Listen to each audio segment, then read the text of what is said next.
So thank you all three of you for being here. It's really fantastic to have this opportunity to play the film again after this time. Before we kind of get into the whys and wherefores, can I just start off with Gilbert and George and just ask you for your reaction for seeing the seeing the film for the first time in a while? I think it's very good. We're very impressed, very impressed and quite overwhelmed, I must say. Yes, in the meeting, quite amazing freedom they showed that we were able to make the film at that time. Amazing freedom. And obviously there were points where the audience are reacting to what's going on. Was there anything that surprised you in terms of the audience response? No. Absolutely nothing. Okay, They're quite used to everything. And Jerry, I wonder if we could just start off with, obviously you've made a number of documentaries and you're very established in that sort of field. And I guess in some respects working with Gilbert and George is like a kind of documentary maker's kind of dream. But can you just tell us a little bit about the idea, obviously, of wanting to make the film, but I guess more importantly, how you actually kind of persuaded them to take part? Well, I think what I realized quite early on when I first went to see them was that this was probably a unique and, a really once-in-a-lifetime opportunity to find artists whose life and art was so completely intermeshed, and interwoven to the point where you really sometimes couldn't tell where the art began and the life ended. And I just thought if I could sort of capture the different elements of both their artistic practice, but also them as living sculptures and the strange different house that they lived in, and also that part of London, and build their performative element into the film, that we would have something completely unique and something that would be very hard to find with anybody else. And I've only found it once more in my life. But the problem, of course, was how do you convince them to open up? They never really allowed anybody to film their artistic process before. And I think they were, when I first encountered them, quite suspicious of what I was wanting to do. Why not? And why not? And they kind of put me on sort of a probationary period. I remember they said, well, we can start and do a few things and whatever. And I thought, let's give it a go. And we tried, and for the first few weeks, I realized I wasn't really getting anywhere. Really? They were being quite sort of difficult. So one day I thought I'd tell them that I had family history with them. And I told them that my mother had once danced the night away on the night that they'd won the Turner Prize with them.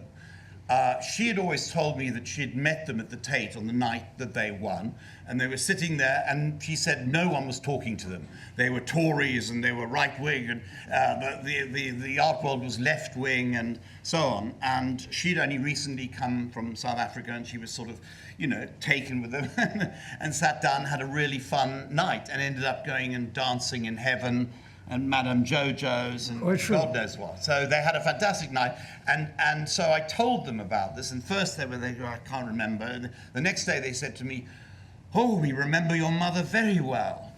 The John Lill of Cape Town, because my mother was a concert pianist. We remember her so well. She was marvelous. We took pity on her because no one was talking to her because she was an Afrikaner, and we had to rescue her. And we took her out, and we had a fantastic night. I think what they realized then was that no daughter of Jocelyn, of the John Lill of Cape, would ever somehow betray them. And after that, it totally changed. I was invited to film the process, to get involved, and the whole thing sort of took on its own momentum. It was really only supposed to be a 1-hour film, but I suddenly realized, there was such a unique chance to make this amazing film with them. We had a very good night out with her. Good. She always remembered it. There's a fundamental trust that has to exist between the filmmaker and the kind of the subject, so to speak, which I guess came to fruition after a while, but we are quite open. Well, not from what he's saying for the first few weeks. I'm not sure about that, but normally we are very open to everybody because we want our art to be seen. So we want to explain how we make our art. We want to be open in front of it in some way. That's what we always did. Anyway, the result is very clear. It's very open and very Yeah, I mean, it feels very open and very, it's very revealing, I think. We're very proud of your results. Very good. Yeah. And I wonder when the relationship was being kind of sort of set up, so to speak, where the kind of boundaries imposed and where the sort of areas that were off limits. I mean, Boundaries? presumably was there a structure that you had to kind of agree to in terms of what could be filmed and what couldn't be filmed? I think it was quite open. We are quite open in general. We are I didn't think we had any boundaries of any kind. No, I didn't think so. not in our bedrooms. That's about it. That's fair enough, I think. That's yeah. And I'm really interested in terms of your relationship to film, in a sense. I know you made a few films. You made The World of Gilbert and George, and obviously I know there were sort of the pieces, like the drinking pieces and stuff that were filmed. But is that a medium you've ever wanted to explore more or thought you might explore more? We could have done, but I think we were we used what you call the negative image to make our artworks. So it's quite near to film in some funny way. But we prefer the objects, we were able to make objects and put them on the wall. And film is always in a tin. It was. Yeah. We made early videotapes, I remember, no? Several videotapes and then a series of videotapes. But it always felt no one ever could see them. It was always... Yes, we did some little films at the beginning with Gary Schumer, who was this gallery who did art films in some way. And they were interesting, very interesting, but limited. And what about you as kind of consumers? Is film something that you, do you go to the cinema? Do you watch films? Do you stream films? We used to go to the cinema 3 times a day, but one day we stopped and never went back. And did something happen to make you stop? No, we just had bored. Wow. Well, I suppose we're going 3 times a day. I mean, that's quite a big commitment, isn't it? You overdid it. I think the last film was The Deer Hunter. The Deer Hunter we saw. Well, back in 1978. Yeah, that's a lot. There you are. Like Wow. that. Very good film. Very good I liked film. it. Very good. There've been a few good films since then, though. Maybe you should recommend a few. I mean, it's good that you're actually here in the cinema. That's a start. So maybe this might reignite a passion for you. You never know. Can't think of that. And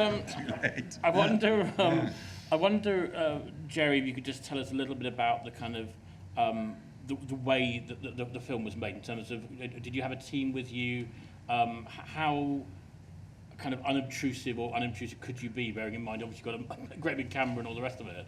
Yeah, I think that's part of it. I mean, when you make these films, you have to gain the trust and confidence of the artists you're making, and also I wanted it to be as collaborative as possible. So we got that idea to film them with the films behind them, so you got that sort of, you could sort of see them reflecting on being in China or being in New York or whatever. And more and more I realized we asked them to paint their faces red and go into the street. They're quite happy to do it. So I increasingly realized that they were very happy to collaborate in that way, and we were shooting it all on film, so it's not like today where you could do it with a little camera and everything. It was quite a proper film crew, but that was part of the formal quality that we were looking for in the film. We didn't want it to be fly on the wall or that observational. It was a created film in which we worked together to kind of enter the world of Gilbert and George and enter their issues and the themes and the ideas that they wanted to talk about. And also I could see that there was the new body of work emerging, so I could follow that process. I could also film them wandering around all these different rooms of the house, going out into the town, going to Italy for a show. I mean, you could build this multi-layered portrait that would grow and grow and grow, and so Quite open. quite open. Yeah. You did an amazing job, I must say. Well, thank you. Extraordinary. It was also, I have to say, a very strange Thanks to your experience mother. for me. Yeah, Thanks to your mother. I have to thank my I mother. wonder where it would have gone if you hadn't been Because to your mother. I don't think it we wouldn't went have out. happened. There was a Tate opening or something. Yeah, like no, you won the Tate. It was when you won the Tate. Turner Prize. Turner Prize, and we took out your mother. Yeah. We went to all the nightclubs and dancing away. Yeah, Wasn't my it father lovely? was apparently furious because she got back at 5 o'clock in the morning drunk.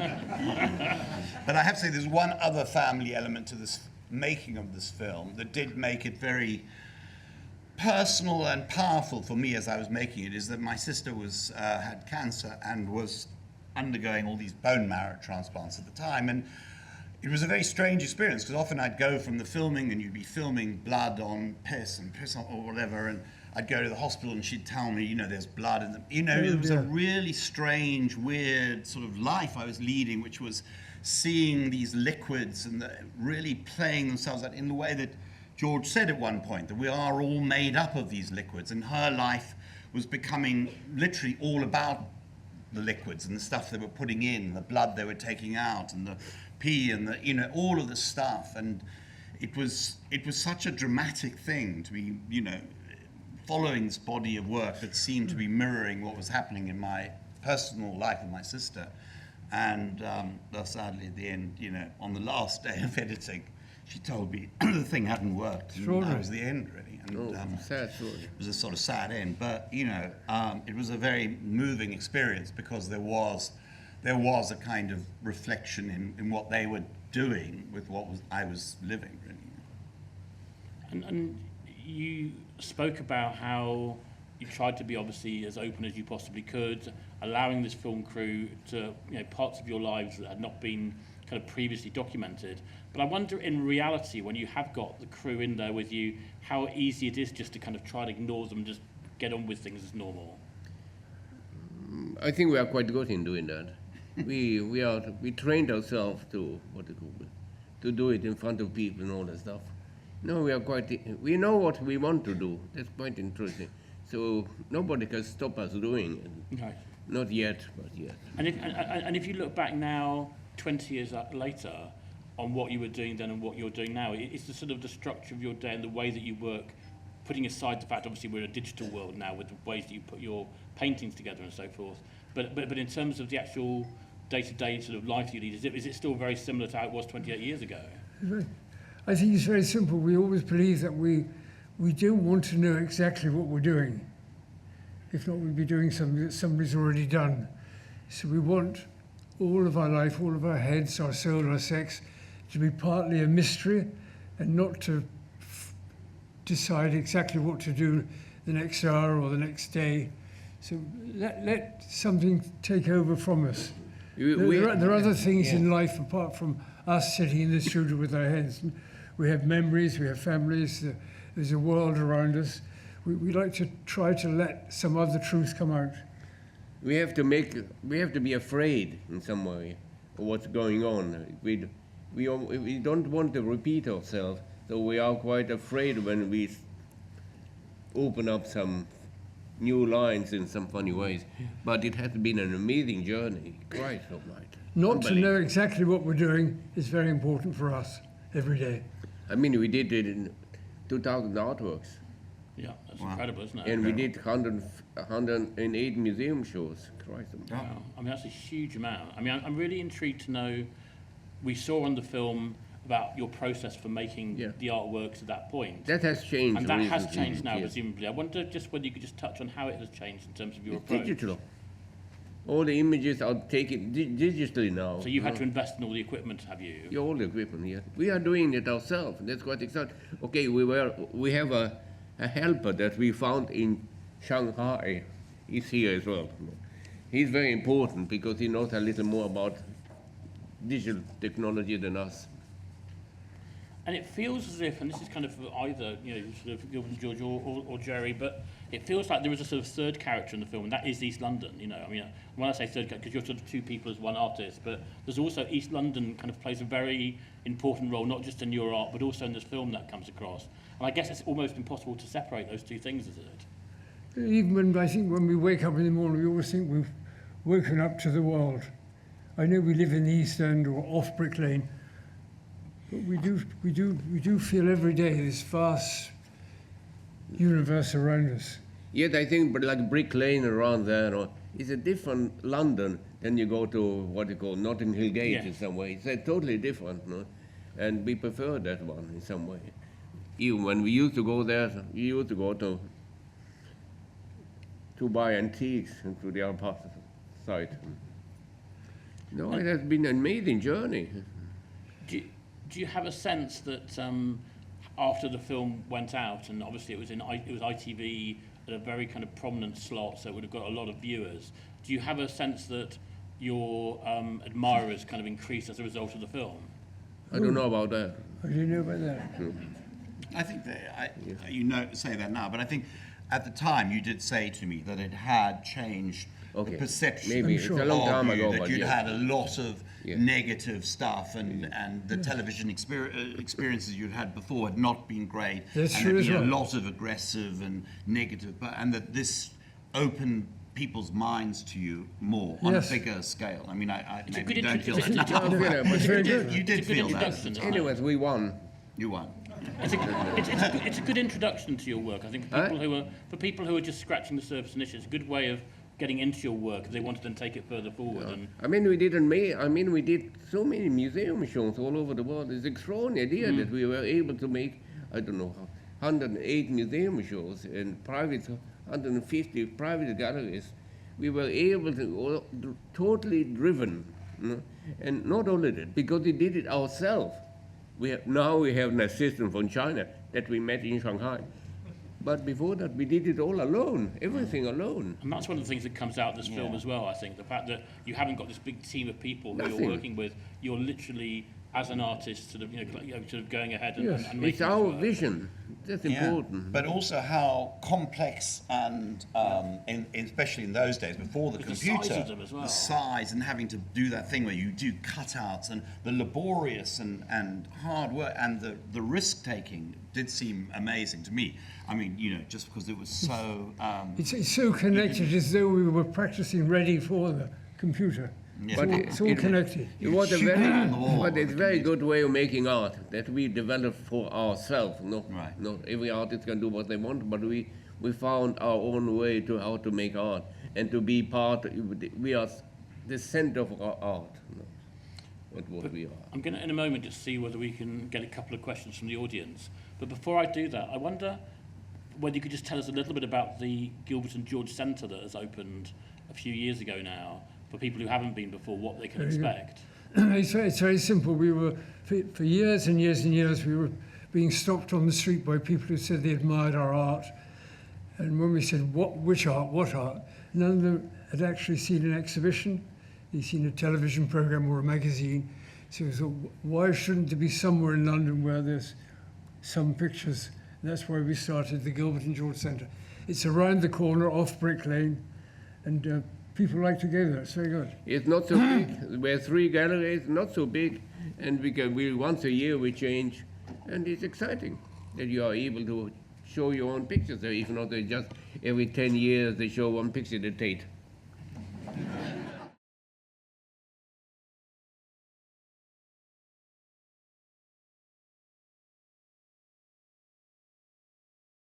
No, absolutely nothing. That has nothing to do with that. Living sculpture. Living sculpture. When we decided that we were the artwork, I think that's the most important thing that we ever did.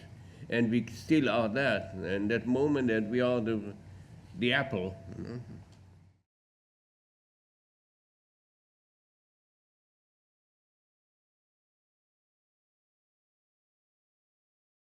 No, they are dead a long time ago. They were quite old when we used to go there. They were 60 years old at that time. No, that's finished.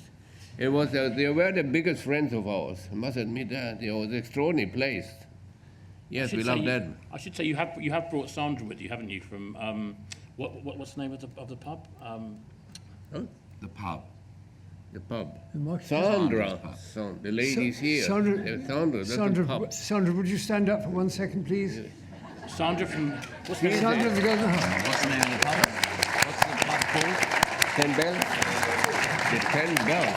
Yeah, the ten queen of bells. the- 10 bells. I think she's the queen of East End of London. Yeah. There we go. We feel very honoured to have Sandra with us.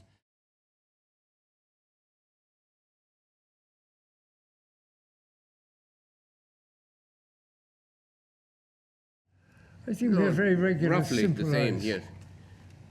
Yes. At the moment we are going out, we are going out to buy a sandwich in the morning. That's about it, instead of a cafe. You know. Okay.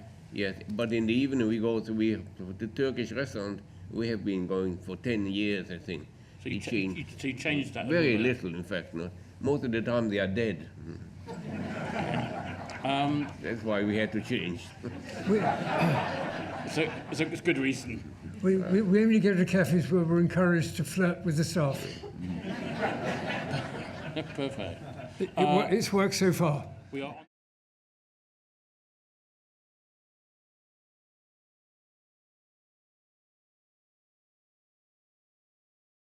Of course not. Not on camera. No, I think it would be finished. Okay, interesting. If you do that, you're finished. Well, We have to succeed, and that's important. your new exhibition, as I was saying before, is next door at the Hayward. Yes, quite a big show, yeah. And just, what's the sort of, is there a theme to the new show that people should be aware of? Just the the show- last 25 years. 25 Okay. years. So, Yeah, it's basically after we finished, Yeah. so a year or two later, that would have been Yeah. the 25 actually, years. to get the story after the film, they just have to go next door and see the exhibition. Very good. Yeah. That's right. You get to see what they've done since. Well, thank you so much for being with us, all three of you, to share the film very kind. and to Thank be you. here and talk to us. Thank you very, very much.